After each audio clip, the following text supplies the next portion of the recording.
All right, so normally I would come to your classroom and show you how to do some of these things. And normally I would be using hyperlapse, but I want this to be in real time for you so that you can see what I'm doing.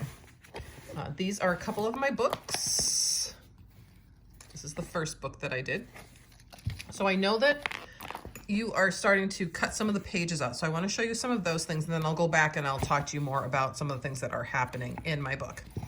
So the pages that I have cut out, and you want a book that is not too thin because you want your book to be able to close. So you can see how that book still closes.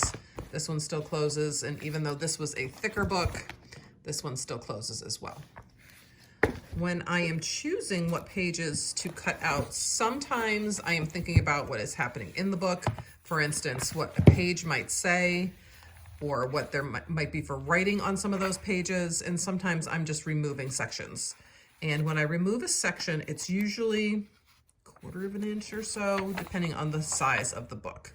So let's do a little cut out, and then I'll talk to you about some of the things in my book. So say I wanted to get rid of this group of pages.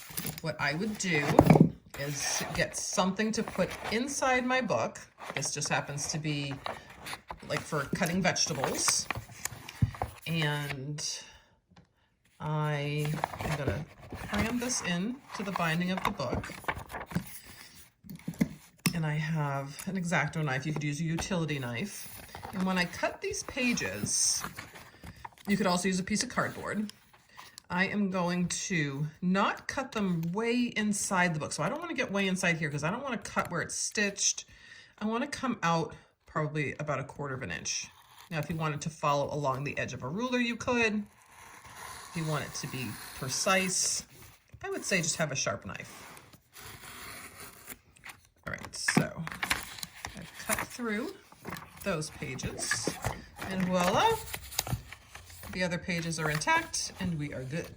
So let me tell you a little bit about some of the things happening in my book. So firstly, I did choose a book that has a sewn binding. It's just a little bit more secure for some of the things that you are doing. This cover part has some fabric that I stamped and I kind of drew on. This is a punch out on some, what's it called? Scrapbooking paper. On the inside, we have a piece of scrapbooking paper as well, some ribbon, a print of a photograph. These are some actual leaves that I've pressed in here with some packing tape. Packing tape is your best friend because everything kind of just sticks down.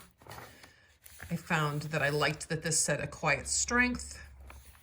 On these pages here, I punched some holes with a special tool and I sewed into those pages with some floss. We'll untangle over here. I really like making pockets, and pockets are just made with some double stick tape and folding the pages. So I could literally take some of this paper from my book. I could fold it, I can glue it, I can paint on it, whatever you want to do with it. Make it whatever size and shape you want it to be. So say I was going to paint on this and maybe write on it or something, I could put it into one of my pockets. You know, so you would pick what size. Now, sometimes I like to have things that stick out of my book. It could also be like, come to this page. Again, I would most likely paint this. As we go a little further, I do have a tiny little book that I made. So this was from some extra pages, and I sewed this into this edge of this piece right here. So I just folded these pieces over and used some double stick tape to make a couple tabs. I just didn't put anything on those tabs yet. These are some magazine pictures, and I kind of drew on top of what's here. And then this was a trip I took to Monhegan Island right after 9/11. So This is a really special picture. This was an incredible trip for me at that time, and I'm still working on this particular book. But there are some tabs here, so they are each on a separate folded piece of paper, like so. I've painted on some of these pages. Again, I found some magazine pieces that I liked. Sophia Loren, Flawless. And of course I have some pages I didn't do anything with. Here's some more pockets. I'll show you how to make some pockets in just a minute. So again, anything can fit in there, like so. Let's see. Oh, I made a little window. And all of these things you can find if you Google, how do I make a window in an altered book? You can figure it out. You have all the resources at your fingertips. So again, more pockets. This is actually 4 pockets because there's 2, 2, 2, and 2. I did a little pop-up. I'm not very good at pop-ups, but I liked that one. And then there is another little bound book in the back of this book. This one, so this is some tissue paper that I put down with Mod Podge, but you could use watered down glue. These are some templates. I will get you some templates, that is, of these little envelopes. So I really like envelopes because, as you can see, I like pockets and envelopes. So this little fold out book here that I don't have anything on yet. So this folds and fits into this pocket, this little envelope, and I have 3 of those. Let's see what else is happening in here. There's a little painting in here. Now this book has fallen apart, so this glue is all falling apart, but there's a lot of sewing on these pages. This book, I will do a video and show you how to make this star book that pops up out of your book. Ta-da! Ta-da! And then it all just closes up. And then I'll show you how to take that same book, but to put it together in a different way so it folds right out of that space. So I'll do another video. Well, I'll put all that video together. So that pops right out of that space. And that's that book. This one was the first book. This one has an envelope and has a little card inside. This one's really falling apart as well. Lots of pockets, lots of sewing, some stamping, some painting, finding some found poetry in here. This one's sticky. So this book has been around the block. It's all right, that's okay. It's just been well loved. So again, packing tape. We've got some big pockets here, big pockets. Some hole punching and some sewing. So these are packing tape. So they are some collages that were made probably 20 years ago. Some of my first students, or one of my first students, when I started teaching at the high school, these were some things that she made that I keep in this book. Let's see what else is happening here. Oh, so sticky. There's little doors here. There was a string here at one point. Here are some more tabs, lots of sewing. This whip stitch is really easy to do though, and it's really attractive in the book, and I happen to like metallic looking paints. And these are just glued down with a glue stick. And then the reason why I started doing altered books to begin with, I actually really like these, so these are attached, they don't go anywhere, is because when I found a particular book on how to do altered books, I saw that you could put in drawers in a book, and I thought that was just the most coolest, fantastic thing ever.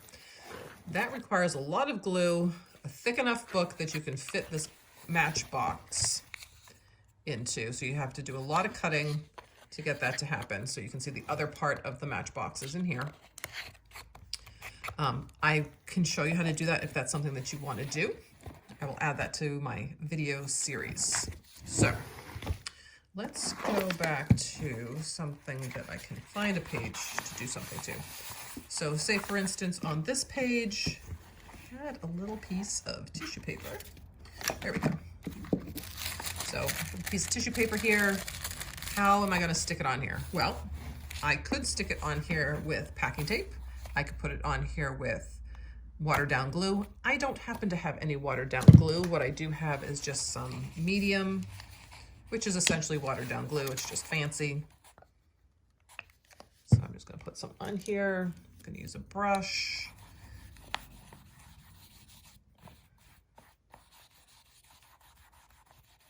I'm just gonna get it so it's soaking into that piece of paper. I put my piece of tissue paper and I paint this on top. And what I like about tissue paper is I can see the text through the paper. And then, you know, what do you do when something's wet because of this or whatever else it is that you have going on? Well, you could put a piece of disposable palette, and I'll show you that in a moment. While this is wet, I'm trying to get some paint to come out here. Whoever designed these containers is mean because they're really hard to manipulate. All right. So again, if you had some watered down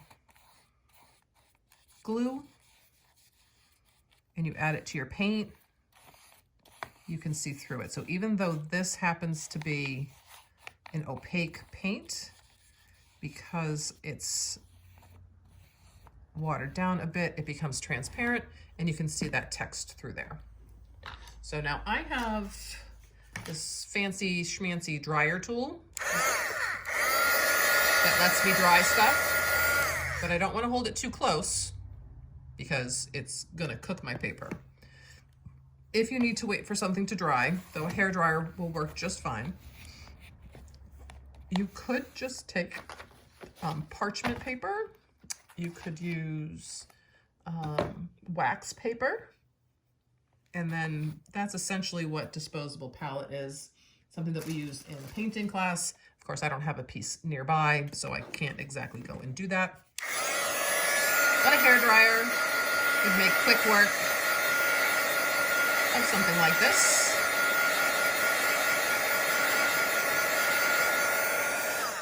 And again, what's nice about this is I could write on top of this. I can use Sharpie, I could use a paint marker, I can add more text on top of this. So really easy, interesting thing to do with a piece of your book. So I have paint all over me, which is par for the course. And I will make you some more videos. I know I'm not on this video, but I can't figure out how to rotate my camera around. So